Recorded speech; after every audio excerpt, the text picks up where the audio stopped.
So what was the worst job I ever had?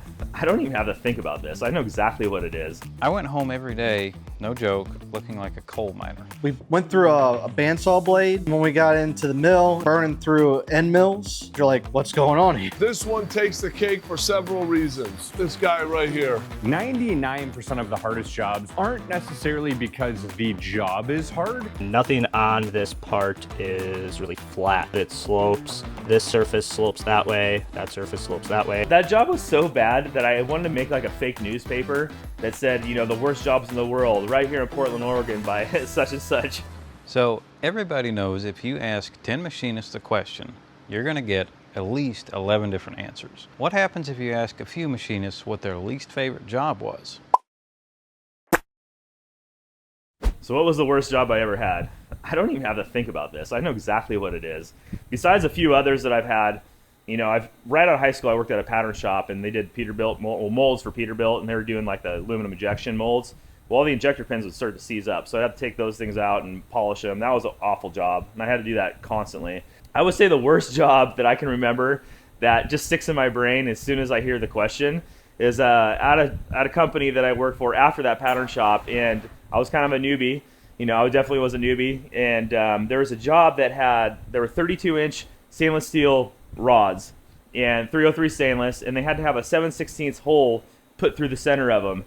And this other guy did them at the time. There was only like 3 employees, and the boss was gonna I'm gonna have Sean do them. You know, granted, I was like 18 years old, and this guy was kind of grumpy. But as soon as he told him that, like, I've never seen the guy even happier than his life. He was just like, "You're gonna have Sean do those," you know. But it kind of goes something like this. So I had to drill with a sub drill with a jobber drill, and then drill with a big 16-inch drill.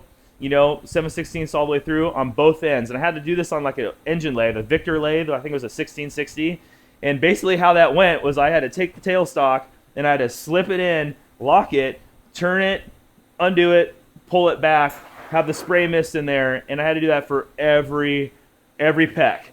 So I was just doing that constantly, and basically 30 bars worth were like 2 weeks worth of work. So me just standing there for 10-hour days, just in and out, in and out. And it was the worst. It was the absolute worst. There's a point where I made a deck on top of the lathe to where I could sit on it with a little stool, and had like the packaging foam I set up there, and I would just sit up there just back and forth moving this tailstock in and out. So basically with that job though, I learned how to grind drills like crazy. That was my grinding drill learning experience, because I had to, you know, kept on burning up that long drill. So basically I had like your little angled tool with a ruler on it, and I put it on there, but then I started bringing my calipers because I wanted to try and get the mismatch as best as I could. Sometimes they're like 40 thou, other times they're like, most of the time they're like 10, but I had a couple that were about 3 thou, and yeah, I was pretty proud of that. My boss definitely got his money's worth. I think I was making $8.25 when that kind of happened. So that job was so bad that I wanted to make it like a joke and make like a fake newspaper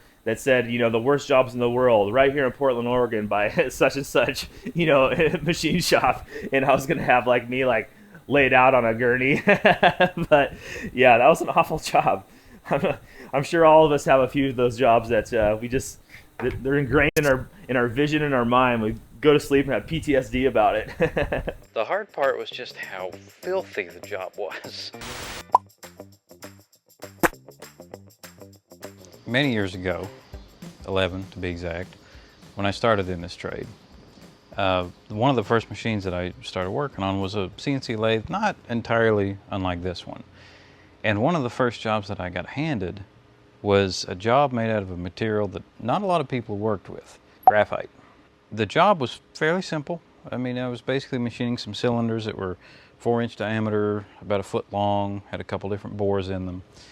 The hard part was just how filthy the job was. I was amazed at just how powdery and porous the material was.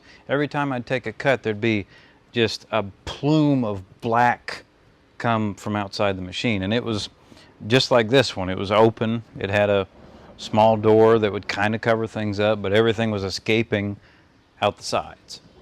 And it was just a horrible, messy job. I worked on that job for 3 days. I went home every day, no joke, looking like a coal miner. My face was black. The apron that I wore, because I had no uniform at the time, was black. And yeah, I was just filthy. And to cap it all off, this happened right around Thanksgiving, and the company was doing like a Thanksgiving dinner or lunch, and they told me to shut down early because even though my lathe was across the shop from where the food was, there was some graphite powder getting in the food. Thank goodness graphite's fairly inert.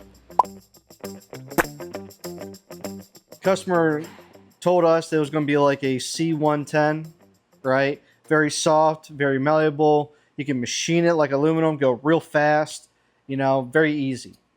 So customer drop ships the material. We get the material in, went through a bandsaw blade. It was like, oh, it might have been old. But then when we got into the mill, it was, you know, burning through end mills. After a couple end mills, you're like, what's going on here? You know, it's supposed to be copper. You know, you should be able to run it like copper. We saw the material, reached out to the material supplier to get some more material, and they told us that they don't supply C110 in the dimensions of the square stock that we got. They only do it for the wire. That the customer ordered from the material supplier was a C18150. So we contacted the customer to verify the material, you know. And they're like, oh yeah, we accidentally, you know, told you the wrong type. So we ordered that material, you know, got in and did a good job on it, you know, but come to find out, C18150 has chromium and zirconium in it. You have to treat it like stainless. Thankfully for my friends like, you know, Kenny Urban, Cam, and all of them, they helped me out with this job because I never touched this C18150. Once they helped me out and got it going, it looks so beautiful. This one takes the cake for several reasons. This is the part. Now, at first glance, you could look at that and say, hey, that's not that difficult. But trust me, it was. This started out as I believe, an 8 1/4 inch diameter slug. And it's about 8 inches long. And we made it complete in one operation. See the engraving, those 3 holes on the face go all the way down to here. I think they were 15 times deep drills. What made this so hard was the need to do it in one op. So I held my jaw, I had my jaws had to hold it here. I was holding on to about a 1/2 inch and I had to do all this turning. So I was sticking out, I would say only about 1 to 1.5 times deep, but it's going from 8 inches down to roughly, I think, 25 millimeters. That was the challenge. The amount of dimensions and how tight the tolerances are from this face, from this back face to the front, the fact that we could not use a support like a live center. So I had to go back in and single point tap, you know, drill, bore, single point tap. This was probably in my top 3 most difficult jobs that I've had to work on. I wouldn't call it worst because on the order I only made 1 scrap. I got through it. Fingers crossed, next time it'll be even easier. Machine was good. No smash ups, no broken tools, no lost slugs. But the slug was about 80 to 100 pounds. I don't remember. 8 1/4 or 8 1/2 inch diameter by 8 1/2 inches long of, I want to say it was 1215 or maybe 416 stainless. But this one for me takes the cake. Make it complete in one operation. This was probably the hardest setup I ever did. 99% of the hardest jobs we've had here at Lakewood Machine and Tool aren't necessarily because the job is hard, it's because we miss something along the way. So when I'm quoting something, I'm guilty of doing this, you might get 30 drawings to quote. And so you're going through them and you're looking for all the features, you're trying to call out, you know, tight radiuses, or if they've done something silly like put a square corner in the bottom of a pocket, and somewhere along the way you miss something. So you quote it, maybe you underquote it, maybe you take on a job you shouldn't have taken on, you get it in, and then all of a sudden you go, oh no, maybe that part doesn't really fit on your lathe. We've had that. Maybe that part has a feature that you miss, like a ground aspect on a round shaft that you have to get into a corner and you don't even have the ability to do that. But you've taken the job on, it's part of a package. Now you have to go find a vendor that can do that. Maybe we just had a job like this come through, 256 threads in hardened 17.4 pH. I mean, that's what pH I guess is. But they were something like 10 times D. Well, even with a carbide tap, we're snapping them constantly. Tried to get a thread mill in for that size. We finally got one. Well, it's very small, it deflects, et cetera, and so forth, and so forth. So a lot of the hardest jobs we've had aren't necessarily because of the jobs themselves. It's because of error somewhere along the way. Either myself or whoever else is quoting it missed something, or we missed ordering the right tool, or the right tool didn't come in time. 90% of the time, it's something like that. So if I have one thing that can keep you from having your hardest job all the time, is at the quoting stage, at the material ordering stage, at the tooling ordering stage, take that extra 10 minutes, go over everything again, take an extra hour, because that's gonna save you so much headache down the road. What is the hardest part you've ever ran? So I just actually finished running that part. There's a lot of features that were not manufacturable. It's all from a 3D scan, so complex organic geometry. I'll give a little bit about some of the features we had to add to make it easier to machine or more manufacturable. So to date, this is probably the hardest part I've ever ran. So the customers asked me not to show the full product, so I'm only showing part of it until they have their release. So a lot of 3D surfacing. Don't know if you guys can catch all that, but really small internal corners, steep walls, and then nothing on this part is really flat. So the inside walls are flat, but that's it. So this top surface isn't flat, it slopes. This surface slopes that way, that surface slopes that way. The back is actually not flat. So quite complicated to figure out how to hold for multiple operations. So I'll show you guys the back side of what this looks like and some of the things that I added to make this part a little more manufacturable.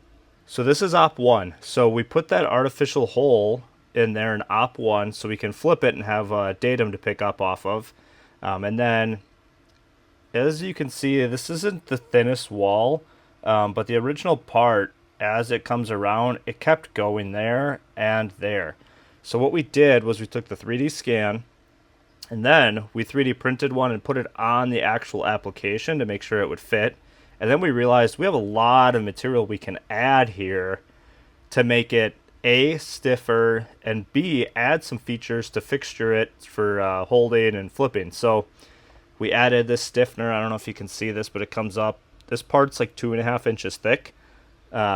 Same here, we added these. There was an area here we had to notch out so we would clear. This side it didn't matter, but this side it did. So what we added, see if it'll focus. We added a counter bore and a tapped hole. So what I did was I put a shoulder bolt. There's actually 8 of these holes. There's more down here that I can't show yet. And then we flipped it and put it on a plate. So I have shoulder bolts that go up from the bottom through that plate, and then they actually locate there as well to kind of give this whole system some rigidity. So instead of just the threads being the, I guess, work holding element here, especially when you're ripping material. So like I said, this part on the other side, when you flip this, has like an inch top hat, not top hat, sorry, an inch of material to remove. So what we did was we added that counter bore. So instead of all your pressure pulling on your threads when you're machining, I'm also on that counter bore ground hardened shoulder. So that's just something I did to make this part a little more manufacturable. And then stay tuned. In a couple of weeks, I think we'll actually release the final product. This next job was actually the most difficult, and by that it was really the most precise. The reason I'm taking you here to the surface plate is we all know that's the foundation of accuracy in a machine shop. And on this job we used the surface plate, gauge blocks, height gauge very extensively. This part had everything going against it. We were tasked with making 3 or 4 shafts that we really never did find out the purpose of. It was 304 stainless. They had to be ran across almost every single type of machine that we had at the shop. It started on the CNC lathe. It had 2 4-axis milling operations, an operation on a Bridgeport mill. Then the part had to be evaluated to see how much it warped and moved after all that machining, and then we could actually move on to grinding it. And this part had to be surface ground, cylindrical ground, and jig ground. How many shops do you know that have a jig grinder? There's not many left. And, you know, after weeks of work, we were able to actually get through this job and achieve it. And it was very difficult. I didn't even necessarily do the difficult part of the job, but I oversaw it, because at the time I was really both the programmer and the lathe guy. So I had to program the whole job, plan it out, and then also do the upfront work on the lathe. It turned out great, and we were all proud of the work that we did, all the 5 people that worked on the job, but it was certainly a very stressful, demanding job. Now, if you guys have any good horror stories, we really would love to hear them in the comment section below. As always, make sure you like, subscribe, and turn on notifications so you never miss another episode from Practical Machinists. We'll catch you guys on the next episode. Bye.